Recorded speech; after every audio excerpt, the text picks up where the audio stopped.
Assalamualaikum warahmatullahi wabarakatuh. Waalaikumsalam warahmatullahi wabarakatuh. Sebelumnya kami terhormat Ibu Ina selaku guru sejarah minat yang saya banggakan teman-teman di sini.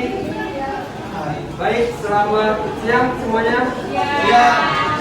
Perkenalkan, nama saya Muhammad Rizky Ardiansa selaku sebagai moderator pada kesempatan kali ini.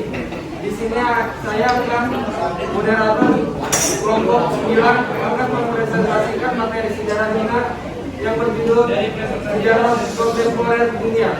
Kepada anggotanya kelompok dipersilakan.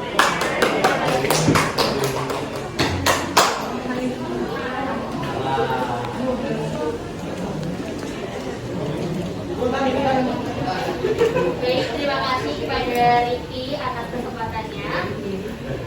Assalamualaikum warahmatullahi wabarakatuh. Waalaikumsalam. Kami dari kelompok 9 akan mempresentasikan tentang sejarah kontemporer dunia. Sebelum itu, kami ingin memperkenalkan diri terlebih dahulu. Perkenalkan, nama saya Hanifah Fatmarani dari absen 12. Saya Devita Naila dari absen 9. Saya Nabila Putri dari absen nomor 24.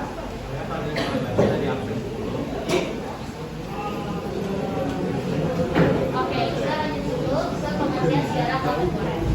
Pengertian sejarah kontemporer. Sejarah kontemporer adalah sejarah mutakhir yang jejak peristiwa masih relatif dekat dan dirasakan kehadiran oleh kita sekarang.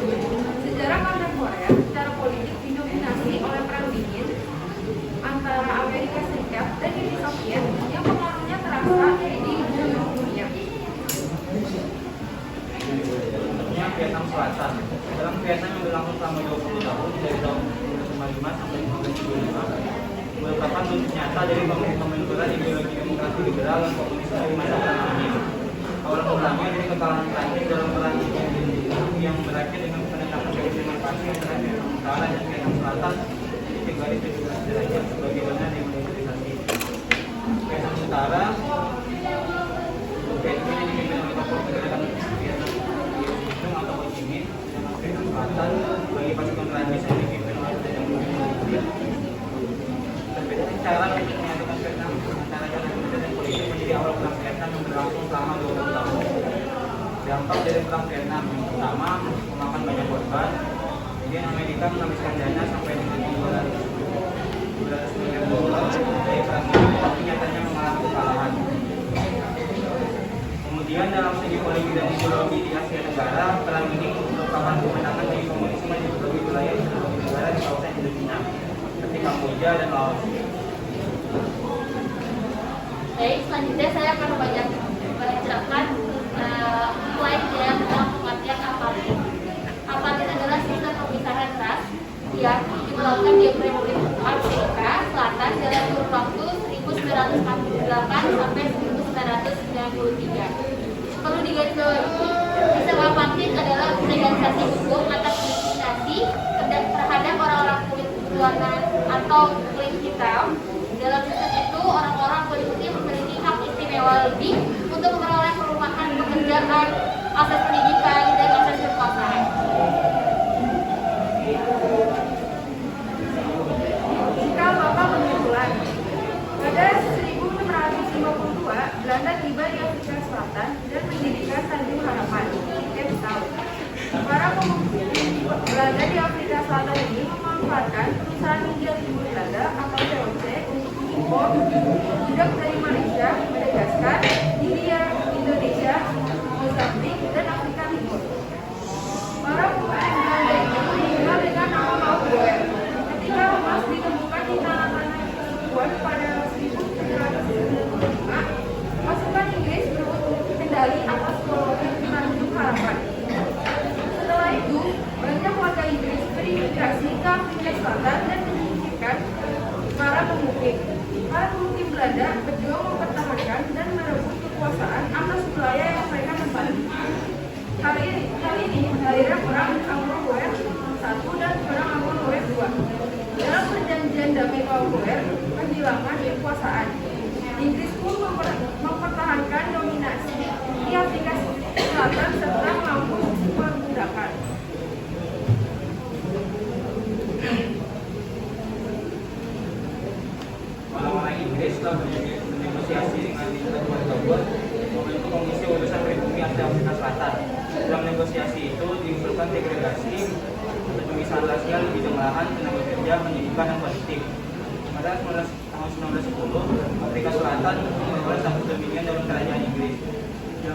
berikutnya, pemerintahan gabungan hukum Inggris dan Britania atau Commonwealth mengesahkan beberapa undang-undang yang secara tegas memisahkan orang-orang Afrika Selatan yang berkulit hitam dari orang Afrika Selatan yang berkulit putih. Undang-undang terhadap orang asli yang disahkan pada 13 dan 1938 hanya memberikan untuk warga Afrika yang tidak berkulit putih 15% dari tanah negara, padahal sebenarnya mereka adalah pemilik mayoritas yang dicampurkan Pada 1930-an, sebagai melakukan Taiwan nasional, sebuah partai yang anggotanya berkulit putih semakin kuat memisahkan orang-orang asli Afrika dari orang-orang kulit putih semakin gencar. Orang-orang kulit hitam, kulit berwarna dimanfaatkan sebagai tenaga kerja ukuran di perkebunan milik kaum kulit putih. Pemberlakuan apartheid. Penyebutan apartheid sendiri baru muncul setelah pada tahun 1948. National Party yang dipimpin oleh Daniel F. Moran melegalkan segregasi dan membentuk supremasi kulit putih. Kebijakan rasis ini ditujukan agar orang-orang Boer tetap bisa menguasai wilayah dan kekayaan Afrika Selatan. Teori pertama dikenal sebagai Pasca. Pemerintah mengeluarkan undang-undang yang sifatnya mendiskriminasi warga kulit hitam. Yang pertama ada Undang-Undang Larang Nikah Campur tahun 1949. Yang kedua, Undang-Undang Registrasi Penduduk tahun 1950. Yang ketiga ada Undang-Undang Wilayah Kelompok tahun 1950. Dan yang terakhir ada Undang-Undang Reservasi Pemisahan Fasilitas tahun 1953. Pada tahun 1998 terpilih pemimpin baru di Afrika Selatan, yaitu Perdana Menteri Hendrik Verwoerd. Ia menerapkan sistem pembangunan terpisah dengan mengeluarkan undang-undang baru pada 1959. Buku tersebut mengesahkan Black Homelands. Black Homelands adalah wilayah khusus untuk tempat tinggal warga kulit hitam.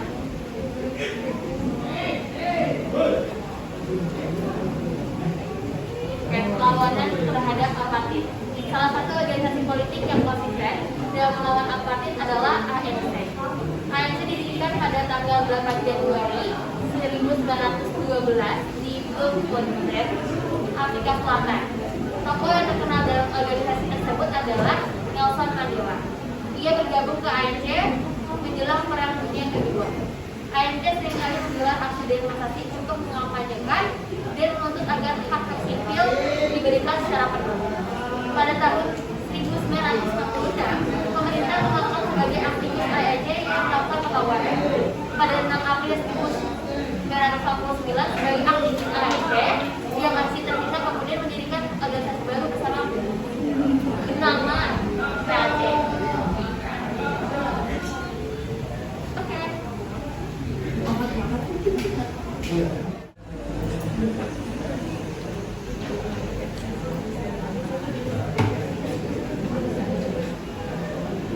Kita bakal buka quiz ya. Pertanyaan pertama, apa alasan Amerika Serikat mendukung Snowden?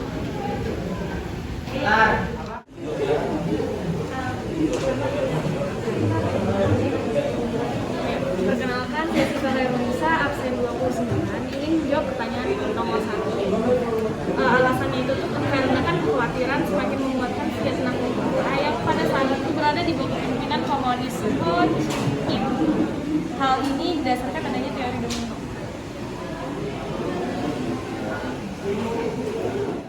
Sebutkan wilayah yang menjadi tempat Black Homelands. 1, 2, 3.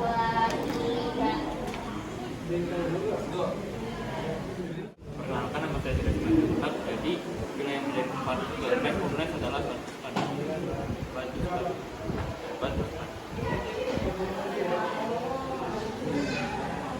Perkenalkan, nama saya Ajam Halimisya dari absen 2, ingin menjawab pertanyaan kuis nomor 2. Untuk wilayahnya itu ada Transkei, Bophut Hatwana, Venda, Ciskei, Gazankulu, Kandwane, Kwandebele, KwaZulu, Lebo Papua. Yang pertama, apartheid di bawah Malang dikenal sebagai Baskam. Yang dimaksud dengan Baskam adalah yang dimaksud dengan Baskam kayak hitungan 1, 2, 3, bunga. Jadi Baskam ini itu kurang lebih supremasi terhadap kulit putih dibandingkan kulit hitam yang terjadi di Afrika Selatan pada saat itu di zaman apartheid yang sedang dibahas ini.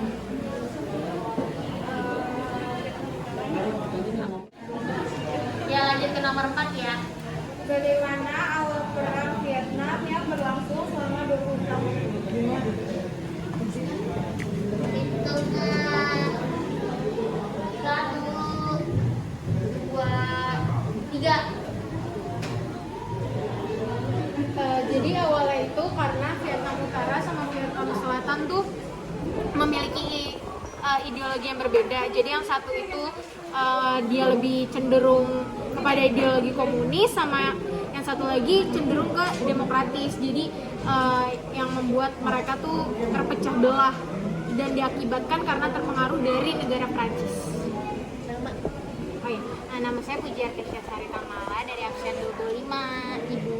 Pada tahun 1994, Nelson Mandela terpilih menjadi presiden melalui pemilihan yang bebas. Apa yang dia ingin wujudkan? Jadi Nelson Mandela pada tahun 1994 dia ingin mewujudkan kesetaraan bagi seluruh warga Afrika Selatan. Terima kasih. Namanya? Oh ya, perkenalkan nama saya Finail dan dari absen 3. Maaf lupa. Tanya 1 Nama dulu. Nama saya Fastra Hari Devino, absen 11. Orang kulit putih kan selalu dapat hak istimewa ya. Kenapa orang Asia kan orang Asia juga rata-rata putih gitu? Kenapa masih dapat kayak diskriminasi juga, kayak setara gitu sama orang yang kulit tengah putih di Eropa? Gitu. Nama saya Intan Fiona Syawadi, absen 14. Di sini saya mau tanya, kan di sini Vietnam Utara lebih memilih untuk menyatukan dua Vietnam melalui kekuatan militer ketimbang melalui proses politik. Nah, di sini kenapa nih? Ada nggak alasan khususnya gitu? Terima kasih. Kita mau ngejawab pertanyaan dari Yofi. Kenapa orang Asia juga masih kena rasis, sedangkan mereka berkulit putih juga gitu kan? Kenapa? Rasis tuh gak cuma karena kulit putih doang, bisa dari rasnya kayak Cina matanya sipit gitu. Intinya kan karena fisiknya berbeda gitu kan, bukan dari warna kulit doang. Kalau misalkan ada perbedaan kayak misalkan si itu lebih pendek juga kan, kita kadang-kadang ngerasisin gitu kan. Pengalaman pribadi ya. Nah, jadi kalau misalkan orang yang kayak kulit putih terus orang kulit putih yang biasanya bule ya, itu kalau melihat perbedaan kayak kita mata lebih sipit itu kan nanti akan timbul kayak pertanyaan, terus juga akhirnya malah mendiskriminasi kayak gitu. Ini karena perbedaan. Terima kasih. Saya akan menjawab pertanyaan dari Intan. Kenapa Vietnam lebih memilih peperangan militer dibanding politik? Karena Vietnam Selatan dianggap sebagai penghalang persatuan Vietnam yang telah ia cita-citakan. Beda visinya, beda visinya sih. Sebetulnya udah mungkin ya udah kayak lewat jalur perundingan gitu loh. Cuman karena emang disahkan kayak gua harus ngelakuin ini nih kayak gitu, makanya ada lewat jalur militer kayak gitu. Makasih. Ya, sekian dari kelompok 9. Alangkah baiknya setelah selesai kita tutup. Sekian dan terima kasih. Masalah.